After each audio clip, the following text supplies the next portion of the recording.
Our scripture passage this morning is Matthew chapter 22, verses 15 through 22.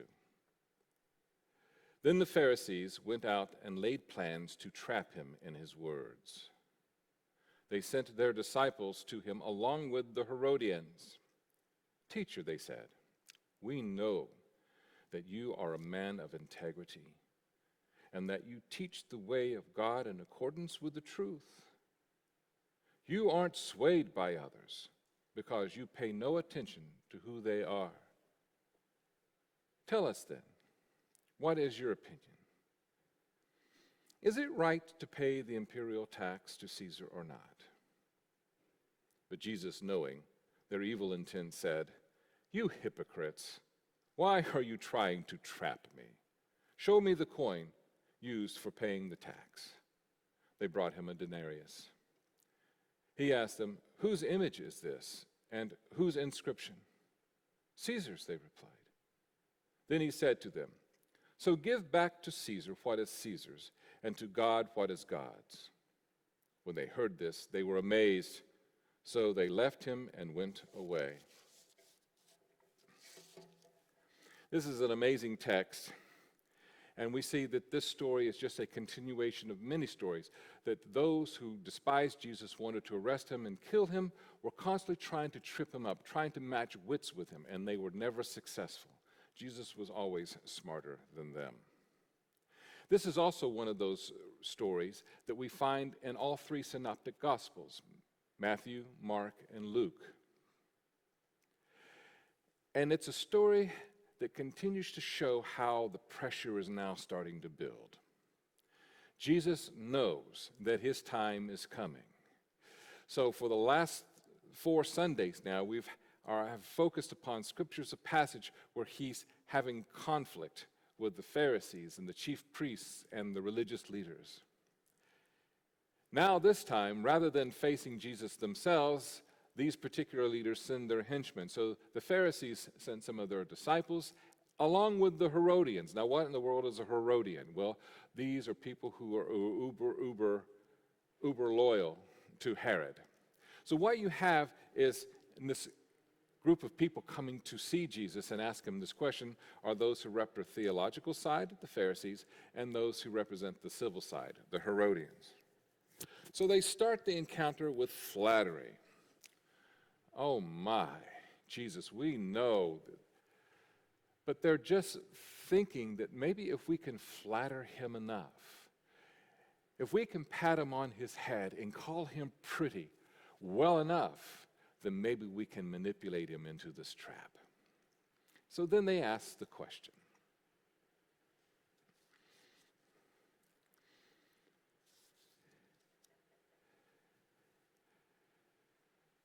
Tell us your opinion.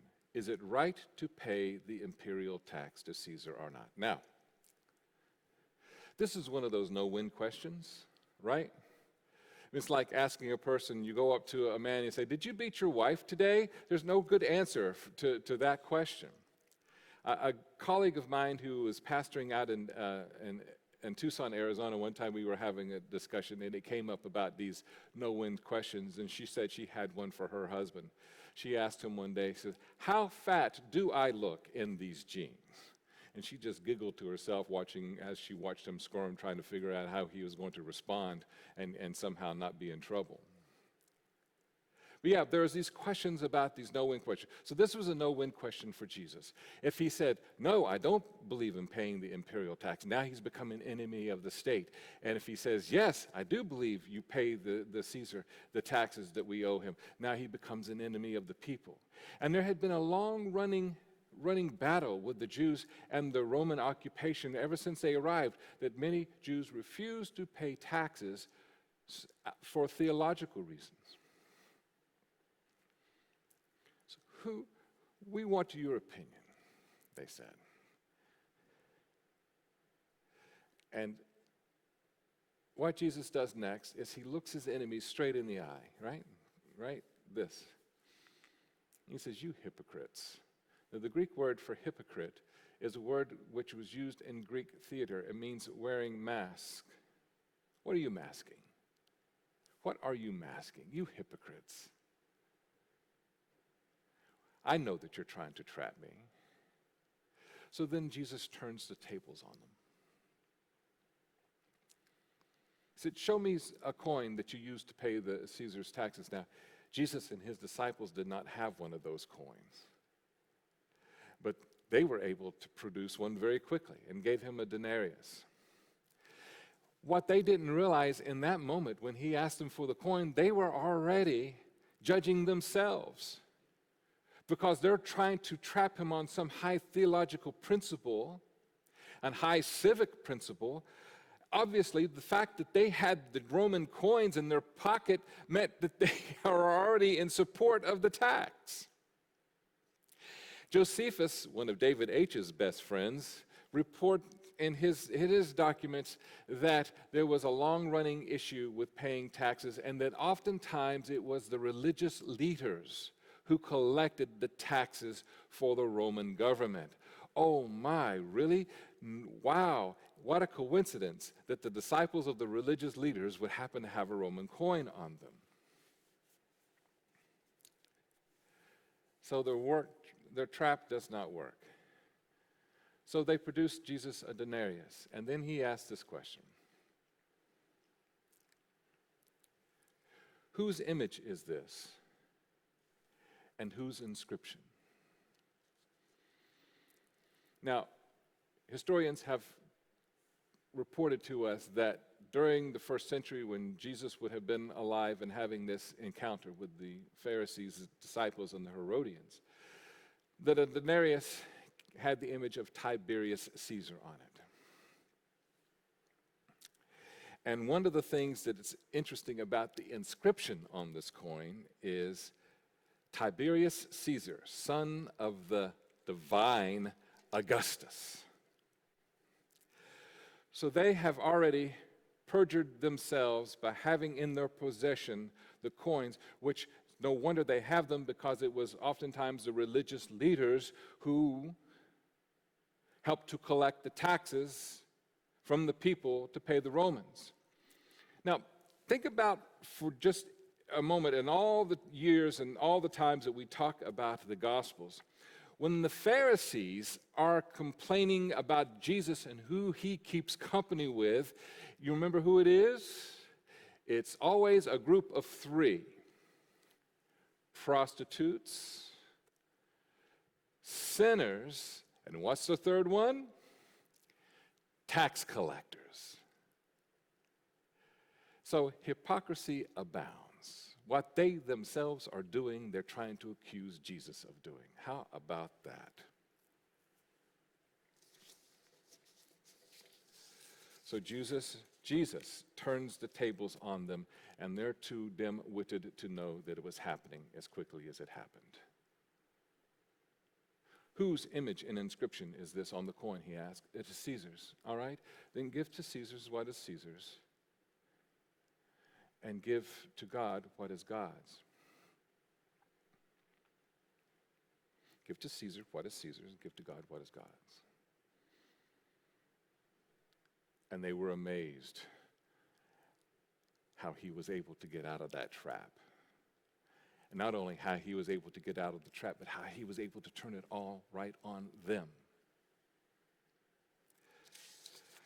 So, fortunately for the Windermere Union Church, U.S. currency is just fine.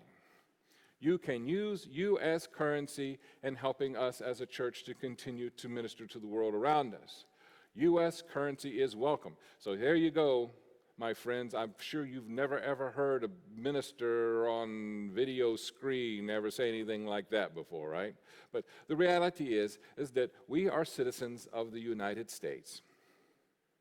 And we pay our taxes to the U.S. government. We pay our sales taxes to our state and local governments. We pay property taxes. We pay taxes.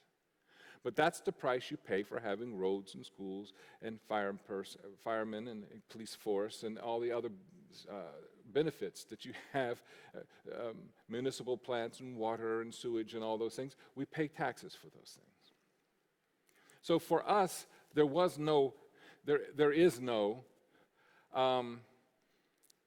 compromising our theological beliefs because we use U.S. currency. But back in Jesus' day, that was an issue. So give to God what is God's, and give to Caesar what is Caesar's.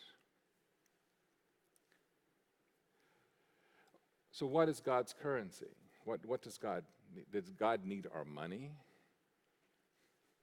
Well, the divine God does not need our money because God is spirit.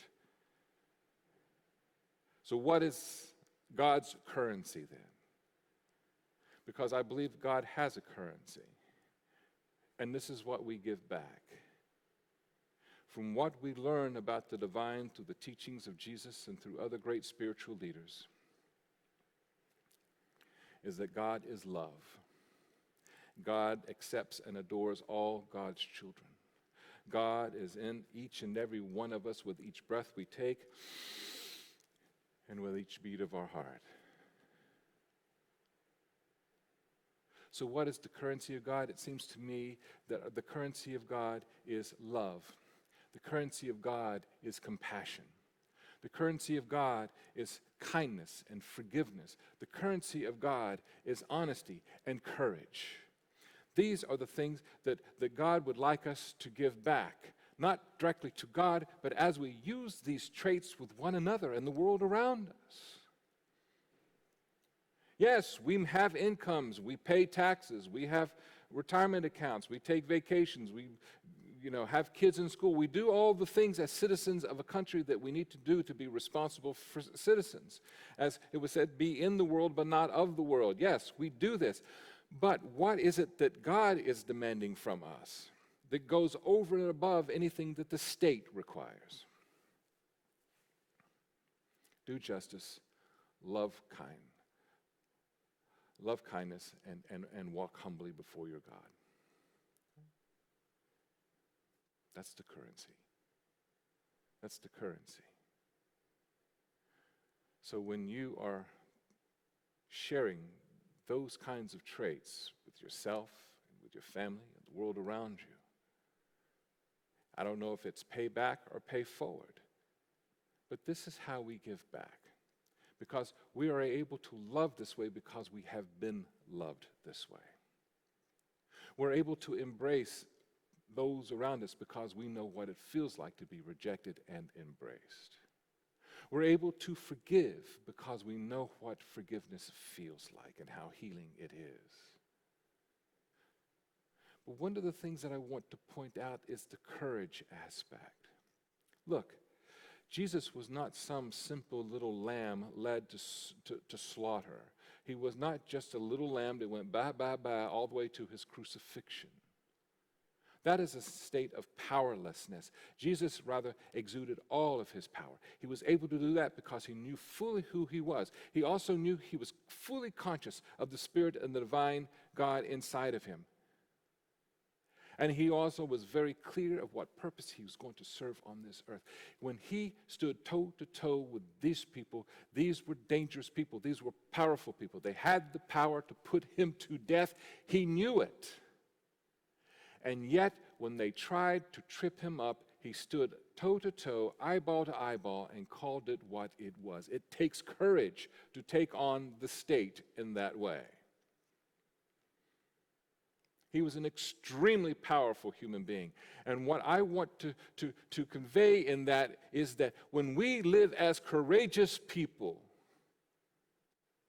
we are giving back to what is God. When we live in a way that there may be fear involved, but we still do what we have to do. It takes courage to do that, and we're giving back to God. If you know your sexual orientation is outside of the realm of what is acceptable in society, and you come out, as we have celebrated in the month of October, and you share with the world who you are, it takes courage to do that. And that is giving back to the divine, because when we let people know who we truly are, when we are not walking around with our mask or as hypocrites, sometimes it requires us to live with courage.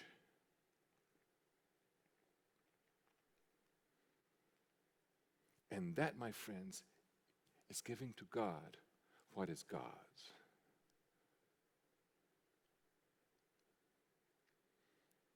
Give to God what is God's. It's us, our true, honest, and courageous selves. God does not need our money. What does God need from us? God needs our time. Take time to slow down. Take time to listen. Take time to reflect. Take time to journal. Take time to meditate and to pray. Because that's when we are choosing to be intimate with the Spirit within us. God requires our time because if we're going to be compassionate people, kind people, courageous people, honest people, then we need to have the power to make it genuine, because it's that genuineness, when it comes from our truest selves, that makes us much more powerful and bringing healing to the world around us. So give God our time. Speak directly to injustice.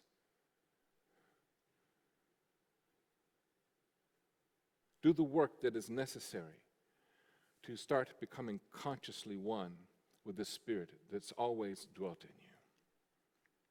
Be a force on this earth that honors God and honors Jesus for who they revealed themselves to be. Be a force on this planet, to be a part of the healing force on this planet, rather than a destructive one. Connect deeply to your soul.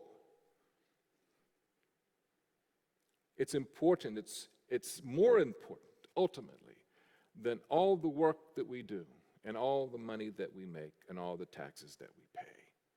Deep connection to your soul. It's there. Take the time to discover who you really are and celebrate that, because when you're living in your truest self is when you're living in your most powerful self. Connect deeply with the people in the world around us, and to live our lives honestly and courageously, because it seems to me you have to have both if we're going to succeed. Give to Caesar what is Caesar's. Give to God what is God's.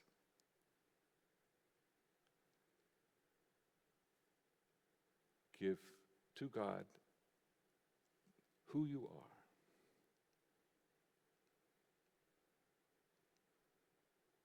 And see